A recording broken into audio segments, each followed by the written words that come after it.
านเนาะติดนี้ได้นี่ยังไม่ได้จ่ายเลยนี่งามกว่าอยู่ในคลิปอีกเด้แม่งามหลายเลยพี่น้องเอาขายองเอาวะเป็นเหตุของประเพณีบอกที่แบบว่าต้องเอาสาวๆมากินเหล้านี่หรือต้องห้องแก้มเนาะทำอะไรเนาะต้องห้องแก้มว่าซั่นจังใดไปว่าถ้าเฮายินเรากับเพิ่นหั่นน่ะเขาต้องมีติปให้เฮาบ่ต้องมีเงินให้เฮาบ่หรือว่าเฮาจึงนั่งหรือว่าบ่มีก็ได้นั่งได้หรือว่าจังได๋ต้องมีติปเนาะ2,000บ่2,000ก็เอาบ่ว้าว10,000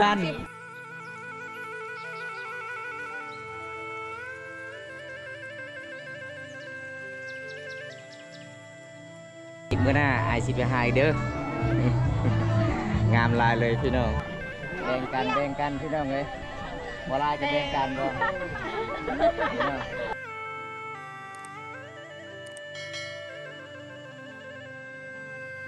กับสบายดีพ่อแม่พี่น้อง FC เก่า FC ใหม่เมื่อนี้ก็มาคุ้มพ่อกับบ่าวบุญตาคือเก่าพี่น้องเลยเมื่อนี้บ่าวบุญตาก็มาเดินทางรับชมประเพณีงานแต่งงานของเขตชนบทชนเผ่าตะโอยก็คือหมู่บ้านจุดซุมต่างอะไรนี่พี่น้องเอ้ยเมื่อนี้ก็แขกมาทางฝ่ายเจ้าบ่าวก็คือหมู่บ้านตาย่องเมืองนองของสุดเผ่าตะโอยพี่น้องจังใดก็ไปติดตามชมกันล่ะพี่น้องประเพณีทางหมู่บ้านสุดเผ่าตะโอยมันเป็นจังใดพี่น้องครั้งแรกเลยพี่น้องที่บอมตาได้เที่ยวรับชมหลังจากเดินทางหมู่บ้านจุดซุมต่างไหลได้พอน้องดีสาวลาวสวัสดีเป็นจังใดช่วงนี้ยังลิ้นคือเก่าบ่YouTube ลิงคือเก่าเนาะอยู่ฝากติดตามในเด้อน้องดีสาวลาวเนาะน้องดีสาวลาว FC บ่าวบุญตาเนาะฝากติดตามแน่เนาะเพื่อเป็นกำลังใจฝากกดติดตามหน่อยเด้อพี่น้องมาซื้อน้ำหวานเนาะติดนี้ได้นี่ยังไม่ได้จ่ายเลยนี่ยังบ่มีเงินบ่บ่มีเงินก็เลยเต้นนี่เอาพี่น้องเลยเด้อ FC เด้อฝากกดติดตามหน่อยเด้อพี่น้องน้องดีสาวลาวพี่น้องเอ้ยมื้อนี้ก็ครั้งแรกเลยที่ได้พ่อเห็นน้องดีสาวลาวก็งามกว่าอยู่ในคลิปอีกเด้แม่งามหลายเลยพี่น้องขายองเอาวะตัวจริงเอาก่อนว่าซั่นงามพี่น้องครั้งแรกเลยจะได้เห็นน้องดีสาวลาวพี่น้องยิ้มเรียนเคลแห้งเลยวันนี้ก็มีคนยอมครั้งแรกเด้อสิมีครั้งแรกพี่น้องครั้งแรกจะได้เจอคนงามคนดังพี่น้องฝากกดติดตามไว้เด้อพี่น้องเฮาก็เป็นไอ้น้องกันแหละพี่น้องเป็นพี่น้องกันน้องดีสาวลาวพี่น้องเอ้ยก็น้องดีก็สมเภาหยังจนเผาตะโอยสมเภาตะโอยพี่น้องจังได้เฮาก็เป็นทีมงานกันตลอดไปเนาะฝากกดติดตามไว้เด้อพี่น้อง FC บ่าวบุญตาหลายๆคนพี่น้องฝากเป็นกำลังใจให้เพิ่นแน่พี่น้องเอ้ยเพราะว่าเฮาก็เป็นทีมงานกันล่ะพี่น้องมื้อนี้ไปรับชมงานแต่งงานของสมเภาตะโอยมื้อนี้ก็ได้พอน้องดีสาวลาวพี่น้องเอ้ยนี่พี่น้องเมื่อนี้ก็ทางชนเผ่าตะโอยเขาเจ้าก็สีเกียมเห็นงานแต่งได้เบิ้งพี่น้องข้าวต้มทางชนเผ่าตะโอยมันแตกต่างเลยกับข้าวต้มชนเผ่ามังกรบ่พี่น้องใช่เคยบ่แม่เขานี่บ่ให้เคยกินเนาะให้เคยกินบ่โอ้พี่น้องเคยกินเบิดอยู่บ่เนาะให้กินมาเบิดใช้จะได้บ่นี่คลั่มบ่กินมาเบิดบ่โอ้ต้องกินเบิดนี่หันกินบ่ให้กลับบ่เคยบ่โอ้พี่น้องเป็นตามประเพณีพี่น้องไงกินบ่เบิดบ่ต้องกลับบ่ต้องกลับเป็นว่าต้องกินเบิดจึงให้กลับสบายดีปลางามแท้มื้อนี้น้องแบลอาจจะพูดนะใส่ใหม่เด้อว่าสิบ่ได้ซื้อจังได๋ก็ซื้อชาวเบลว่ะคนบ้านใดนะบ้านปะต้อยบ่คิดว่าอันคนบ้านปะต้อยสิงามปานนี้แม่สาวตะโอยมีแต่คนจุกงามเลยมีแต่คนจุกๆงามๆได้เฮียนบ่ยังเฮียนบ่ออกแล้วเฮียนออกห้องใดม.1เป็นยังคือออกเฮียนอ๋อคิดว่าสิเอาผัวบ่แม่นน่ะหยอกเด้ออันนี้ก็คือสาวเบลเด้อพี่น้องอายุจะปีแล้วสาวเบลลืมเลย16 ปีเนาะ16 ปีโอ้ยังนุ่มยังน้อย16 ปีเมื่อนี้ฐานะเป็นจังไดโสดคือเก่าอุ้ยโสดคือเก่าพี่น้องมาเมื่อใดก็โสดคือเก่าเพิ่นว่า FC เด้อซื้อเพจของน้อง Facebook น้องเบลสาวลาวบ่น้องเบลสาวลาวภาษาไทยเนาะโอ้ฝากคนจุกนะบ่คิดแต่ว่าสิมีคนงามปานนี้นะละลายคนในเขต เขตสาวเข้าตัวอีกหลายคนงาม แต่ว่าคือแบบซองน้องที่ศาลาคือบ่ค่อยได้ออกไปใส่ได้ส่วนมากในการสิทายไปว่าชีวิตประจำวันตัวเองก็ค่อยบ่ค่อยฮู้ว่าสิมีคนจบงามๆปานนี้ปกติอันอายุซั่นนี้ก็จะสร้างครอบสร้างครัวแล้วเนาะ แม่น แต่ว่าบาวุนตาเราเป็นคนเดินทางเนาะเราสิฮู้เนี่ยว่าอยู่ใช้อยู่ใส่แบบว่าคนงามเนาะก็สิฮู้แหละใครอยากฮู้สาวงามไปหาสาวบาวุนตาเด้อ มาได้ขอบใจหลายเด้อเบลเด้อ อันนี้เป็นญาติพี่น้องทางใดนี่ทางเจ้าสาวเจ้าบ่าวเจ้าสาวบ่เจ้าสาวเนาะมาช่วยเรียกเจ้าสาวมาเยี่ยมมายามเนาะอันมื้อหน้าก็ฮอดคิวเฮาบัดนี้หมู่ก็มาเยี่ยมมายามเฮาอีกบัดนี้ โอ้ยจังไดมันต้องมีอันเละมื้อใดมื้อหนึงเนาะโอเคขอบใจหลายๆน้องมื้อหน้ามาถ่ายคลิปนำเด้อได้บ่ บ๊ายบาย ขอบใจหลายๆ ผู้สาว ขออนุญาตแน่ก็ติดไมค์เด้อโอ้ สาวจอยไปใส่อยู่เพื่อน แต่งหน้า สาวอ้อยสาว แต่งหน้าสาวอ้อยแต่งแล้วเนาะมาย่างมื้อนี้มาย่างมื้อนี้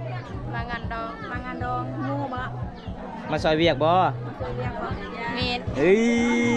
มาซอยเวียกว่ามางานดองพี่น้องเอ้ย มางานดอง อันนี้ก็คือสาวอ้อย มื้อได้น้องนะสิมีข่าวดีแล้วบ่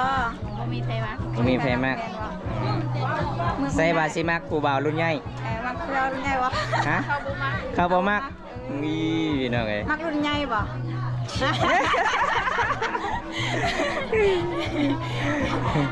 เขาบ่มักรุ่นใหญ่บ่ล่ะ มักบ่าวรุ่นใหญ่เพิ่นว่าพี่น้องเอ้ย มักว่ารุ่นใหญ่อันนี้คือว่าวุ่นตาคือแบบคือสิหูดีแล้วเนาะ แม่น มาถ่าย แม่น ตลอดมื้อหน้ามาถ่ายนำเด้อได้บ่ ได้ สะดวกว่าต้องขออนุญาตอันนี้ว่าวุ่นตาได้สิให้บ่ ไปได้ เนาะ ได้ เพราะว่าเพิ่นเป็นเจ้าของนางเอกเนาะเราก็ต้องขออนุญาตก่อนที่เขาสิไปปกติน้องดีก็ได้เคยเห็นเนาะของน้องดีกับเจ็บซี่กันหลายๆคนเหียงห้องกันให้ไปถ่ายเนาะแต่ก็ยังบ่มีเวลาไปถ่ายเพื่อเนาะเดี๋ยวมีโอกาสเดี๋ยวน้องดีก็สิมาถ่ายให้พี่ๆติดตามรับชมนำกันเนาะอันนี้คือชาวงามบ้านปานงามซ้ำตอนลำลืออีหลี กินข้าวเลยบ่ดอกอ้อยกินข้าวเลยบ่ น้องจอยก็มาแล้ว กินแล้ว สบายดีน้องจอย น้องจอย อ้าวเป็นจังใดเนาะมื้อนี้คือสีเงาๆอีกแล้วฮะเต้นหยัง เอ้ย ปลา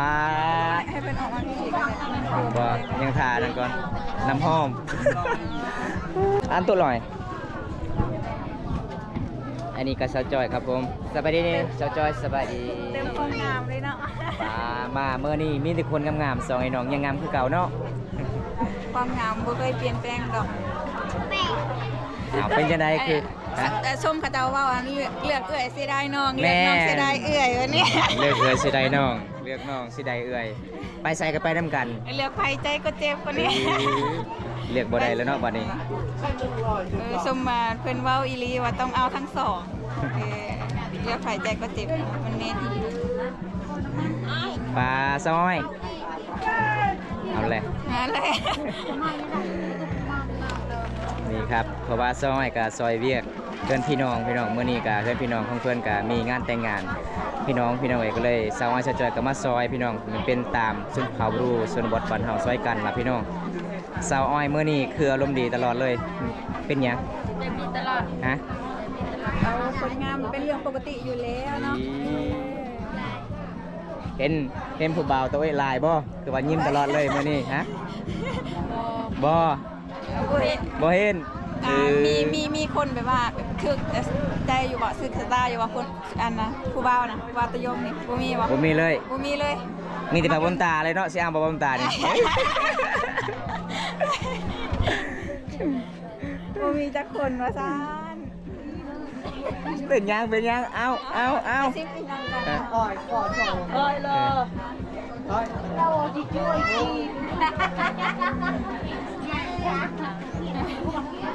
ตอนนี้แม่น้องก็สิไปเฮ็ดเวียกเลยบ่สิไปซอยเขาบ่แล้วเนาะแล้วเวียกแล้วเนาะ แล้วเนาะ แล้วเวียกแล้ว จะเรียกเขากันเขาให้ยินเยอะ ยินหยังยินเหล้า คือเฮามาช่วยเวียกเพิ่นแล้วเฮาก็ต้องเป็นยินเหล้าให้เพิ่นว่า มันเองไม่ ค คันเฮา มันเป็นเหตุหินของประเพณีบอกที่แบบว่าเอาต้องเอาสาวๆมากินเหล้านี่หรือว่าแล้วแต่สมัครเฮา มันเป็นตามประเพณีบ่ซอยเสยจอย ประเพณีบอก คันเฮา ถ้าเฮาบ่ยินเด้ถ้าเฮาบ่ยินเหล้าให้เพิ่นน่ะเป็นจังได๋บัดนี้บ่ได้เนาะ บ่ได้ต้องห้องแก้มเนาะคันบ่ได้เนาะ ต้องหอมแก้มว่าซั่นบ่หอมแก้มก็ได้เนาะจังได๋ไปว่าถ้าเฮายินเหล้ากับเพิ่นหั่นน่ะเขาต้องมีติปให้เฮาบ่ต้องมีเงินให้เฮาบ่หรือว่าเฮาจึงนั่งหรือว่าบ่มีก็ได้นั่งได้หรือว่าจังได๋ต้องมีติปเนาะต้องมีติป 2,000บ่2,000ก็เอาบ่ว้าว10,000 10,000ขึ้นไปอะท่าน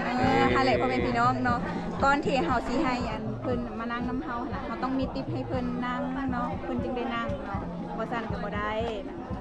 มันเป็นตามประเพณีเนาะ ประเพณีเนาะค่าน้ำหมอกค่าน้ำมันค่ะเจ้าว่า แม่น โอเคน้องยันน้องอยากไปเฮ็ดเวียกเนาะฉันเกิดขอบใจหลายๆเด้อมื้อหน้ามาถ่ายใหม่โอเคขอบใจหลายๆบ๊ายบาย ตอนนี้ก็หมู่บ้านของเจ้าบ่าวเจ้าสาวของสมเภาตัวมาแล้วพี่น้องเอ้ยมื้อนี้จัดงานแต่งงานของสมเภาตัวเด้ครั้งแรกเลยที่ได้เห็นพี่น้องกระเจ้ามาหลายอยู่ได้พี่น้อง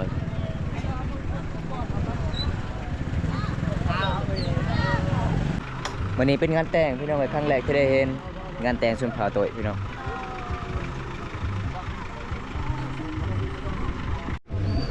นี่พี่น้องประเพณีของชนเผ่าตัว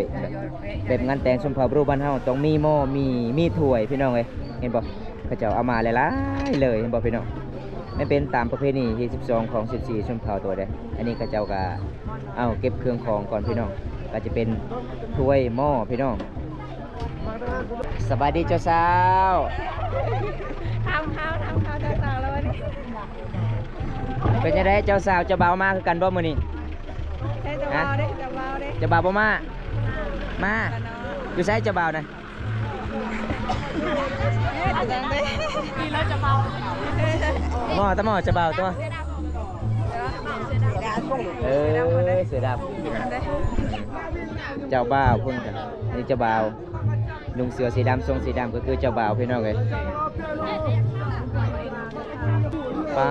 พี่น้องประเพณีทางนี้ต้องเอาใบไม้ที่พี่น้องหนังได้ก็คือชุมเผามังกรต้องเอาสาดปูพี่น้องแต่ทางนี้เอาใบไม้พี่น้องเอ้ยหนังโอ้พี่น้องประเพณีมันแตกต่างกันเลยพี่น้องเอ้ยอันนี้เขาเจ้าก็ยังสิเว้าค่ะฮีดสิสอดก่อนหรือว่าจึงเข้าได้เป็นตามประเพณีชุมเผาโดยพี่น้องอันนี้ก็คือเจ้าสาวส่วนเจ้าบ่าวพูนพี่น้องอยู่คนละภาคพี่น้องเอ้ย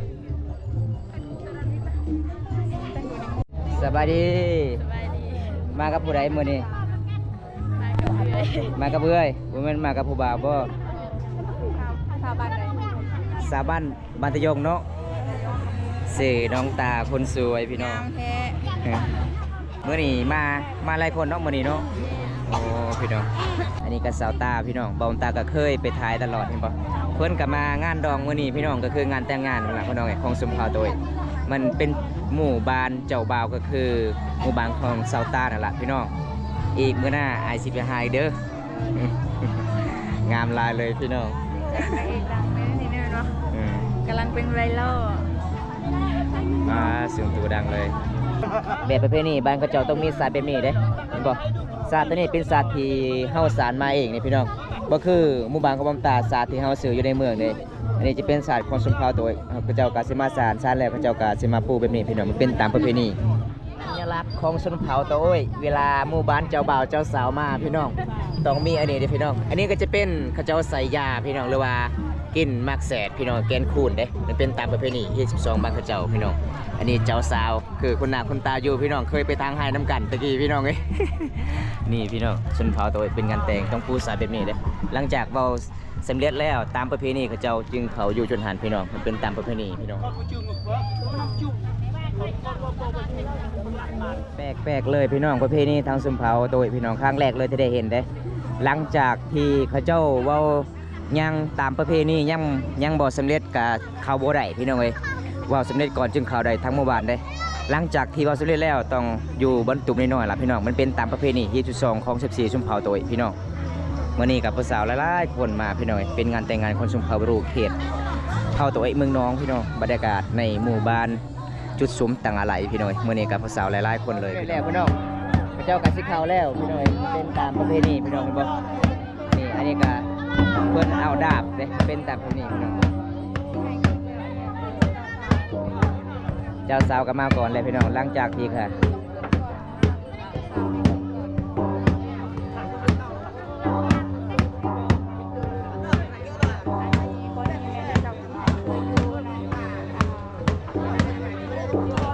อันนี้ก็คือเจ้าบ่าวพี่น้องเจ้าบ่าวเพิ่นก็ขึ้นไปก่อนเด้หลังจากที่เจ้าสาวก็ขึ้นแล้วเจ้าบ่าวก็ขึ้นตำหลังพี่น้องมันเป็นตามประเพณีชนเผ่าตัวเขาเจ้าต้องป้อนซีนพี่น้องมันบ่คือทางชนเผ่ามังกรมังบาบางตามันแตกต่างกันเลยพี่น้องงานแต่งงานได้เอิดอัดเลยพี่น้องเต็มก็ต้องอยู่นํกันจุดนี้พี่น้องมันเป็นตามประเพณีพี่น้องใหญ่ๆรถผู้สาวนี่เอาไว้แม่สตามันเป็นตามประเพณีพี่น้องเอ้ยต้องกินซีนเด้ขึ้นใดเด้กันเฮาบ่กินนี่แสดงว่าเฮาขึ้นบ่ได้พี่น้องมันเป็นตามประเพณีชนเผ่าตัวพี่น้อง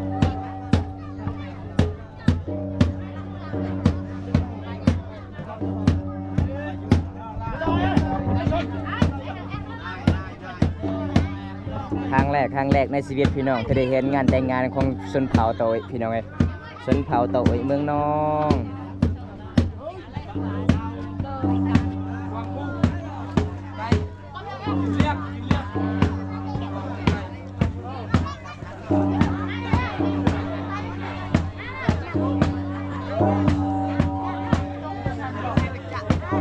ว่าหลังจากที่ชาวบ้านอยู่จุดนี้แล้วต้องกินข้าวกินน้ำก็อยู่จุดนี้เด้เว้าเรื่องค่าดองหรือว่าค่าสินสอดก็ว่าจุดนี้พี่น้องหลังจากที่กระเจ้าเว้าสินสอดเสร็จแล้วกระเจ้าการกินข้าวกินน้ำการสิกรรมเรื่องกับสารเลยมันเป็นตามประเพณีพี่น้องเฮ12ของ14ชนเผ่าบรูพี่น้องก็คืองานแต่งของชนเผ่าตัวครั้งแรกที่บ่าวตาได้เห็นพี่น้อง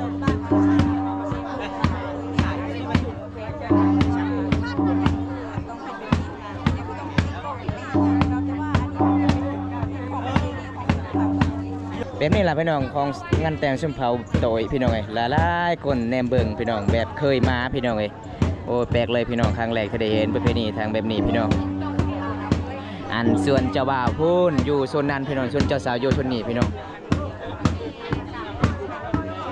คนมาหลายเนาะงานแต่งเจ้าโมนีเนาะเจ้าสาวเนาะแสดงว่าม้วนหลายงานแต่งของเจ้าสาวพี่น้องอันนี้ก็จะเป็นมูเฟือนของสาวอ่อนสจอยเป็นพี่น้องของสาวอ่อนสจอยพี่น้องเพราะว่าเดือนก่อนกับบ้มตากับไปทางไห้กับสาวแล่ะพี่น้องเพื่อนทางเก่งเลยเกี่ยวกับเห็ดไหพี่น้องเป็นจะได้น้องตาฮะอึดอัดบ่ฮอนลายเนาะคนมันลายจนอยู่บ่ได้พี่น้องจนนางบ่ได้เห็นบ่อันนี้คือสาวตาพี่น้องสาวตาที่บ้มตาไปหาตลอดโอ้ยสาวตากับบ้มตาพี่น้อง มีแต่สื่อตาเบิดพี่น้องวันนี้ได้พอกันทักทายกันพี่น้องนี่พี่น้องหลังจากที่เฮาสัมภาษณ์น้องอ๋อน้องจอยแล้วเพราะว่าน้องอ๋อน้องจอยกะมาซอยเวียกเรื่องนี้เด้หลังจากสาวอ๋อสาวจอยว่ามื้อนี้กะต้องยินเหล่ามื้อพี่น้องมันเป็นตามประเพณีเฮ็ด12ชนเผ่าตัวเป็นงานแต่งพี่น้องถ้าบ่ยินก็บ่ได้พี่น้องเพราะว่าต้องมีติ๊กเขาเจ้าให้ก็ประมาณ10,000นั่นล่ะพี่น้องอันนี้เขาเจ้าก็ยังสิเว้าค่าสินสอดยังบ่ทันสำเร็จพี่น้องก็เลยเขาเจ้าก็ยังบ่ทันกินข้าวเด้หลังจากเว้าสำเร็จแล้วต้องกินข้าวกินน้ำใดพี่น้องมันเป็นตามประเพณีเฮ็ด12ของ14ชนเผ่าโตยแบบงานแต่งในเขตชนบทก็จะมีห้าน11เล็กๆน้อยๆล่ะพี่น้องเขาเจ้าก็สิมาขายจ้ามเด้ขายมักสลีหลายๆแนวพี่น้องมันเป็นห้านตามชนบทบ้านเฮาชนเผ่าบรูก็แบบนี้ล่ะพี่น้องหารบ่หลาย4เว้นพี่น้องมันบ่คือร้านอยู่ในเมืองพี่น้องเขาเจ้าก็ขายหลายพี่น้องแบบมันเป็นตามประเพณีของชนบทบ้านเฮาสาวแม่ค้าก็ต้องขายเครื่องของนี่พี่น้องเห็นบ่ส่วนทางพุ่นกับสาวบ้านก็ยังสิเว้าค่าสินสอดค่าดองจุดนี้มันจุดบอลเขาเจ้าก็สิเฮ็ดกินนี่พี่น้องหลังจากที่เขาเจ้าก็เว้าเสร็จแล้วค่าสินสอดเขาเจ้ากำลังสิเก็บเฮ็ดกินเด้พี่น้องมันเป็นตามประเพณีเห็นบ่หลังจากที่เขาเจ้าเฮ็ดกินแล้วก็จึงสิมอบที่นี่เด้พี่น้องมอบถ้วยพี่น้องมอบถ้วยมอบหม้อพี่น้องมอบสำเร็จที่นี่แล้วก็จึงเมื่อใดได้หมู่บ้านของเจ้าบ่าวได้มันเป็นตามประเพณีเห็นบ่พี่น้องต้องมีถ้วยละลายต้องมีหม้อพี่น้องอันนี้ก็จะเป็นหม้อเห็นบ่หม้อก็เจ้าขายอยู่ในร้านนี่แหละหลังจากที่เขาเจ้าเว้าก็สำเร็จค่าสินสอดเขาเจ้าก็สิมอบไก่ได้อ๋อพี่น้องเคยต้องให้เงินหลายๆได้เนาะมันเป็นตามประเพณีเห็นบ่หลังจากที่เขาเจ้าเว้าสำเร็จแล้วเขาเจ้าก็สิมอบข้าวต้มกล้วยพี่น้องตามประเพณีแล้วก็มีไก่ต้มพี่น้องมอบทางเคยที่มางานดองมื้อนี้พี่น้องก็คืองานแต่งงาน เขตชนบทชนเผ่าบรูตะวิพี่น้องเอ้ยแบ่งกันบ่อันนี้ก็จะเป็นหัวหน้าสนุ่มเลยเพิ่นก็แบ่งกันพี่น้องเล็กๆน้อยๆพี่น้องแบ่งข้าวต้มกันมันเป็นตามประเพณีพี่น้องเอ้ยหิวข้าวแล้วเนาะยะเนาะมาแต่ดนยังบ่ทันกินข้าวตอนนี้กินข้าวต้มก่อนโอ้พี่น้องงานแต่งเขตบรูพี่น้องเอ้ยแบบนี้ล่ะข้าวนำยังบ่ทันได้กินข้าวต้มก่อนพี่น้องมันเป็นตามความเชื่อชุมเผ่าบรูเขตนี้พี่น้องเอ้ยเขตของเตาโอ้ยชุมเผ่าเตาโอ้ยต้องกินข้าวต้มก่อนเด้หลังจากกินข้าวต้มแล้วต้องกินข้าวกินน้ำใดพี่น้องมันเป็นตามประเพณีแต่จะเป็นไก่ที่กระเจ้ามอบทางเคยพี่น้องสาบานมื้อนี้ก็มาหลายเด้กระเจ้าก็สิมอบไก่เลยพี่น้องเพราะว่าเว้าค่าสินสอดเขาสิเรียนแล้วพี่น้องเอ้ยเพราะว่าบ่มตากสิกาเพิ่นกับซานล่ะพี่น้องจะได้บ่มตากาสิปิดไว้สักนี้ก่อนพี่น้องคลิปนี้พี่น้องเอ้ยมื้อนี้ครั้งแรกที่ได้เห็นงานแต่งงานเขตชนบทของชุมเผ่าบรูเตาโอ้ยพี่น้องแบบแปลกเลยพี่น้องที่ได้เห็นเด้คลิปนี้ขอจบไว้ที่นี่ก่อนพี่น้องคลิปหน้ามาพบกันใหม่พี่น้องเอ้ยขอกล่าวคำว่าลาตรีสวัสดิ์ครับบ๊ายบายครับ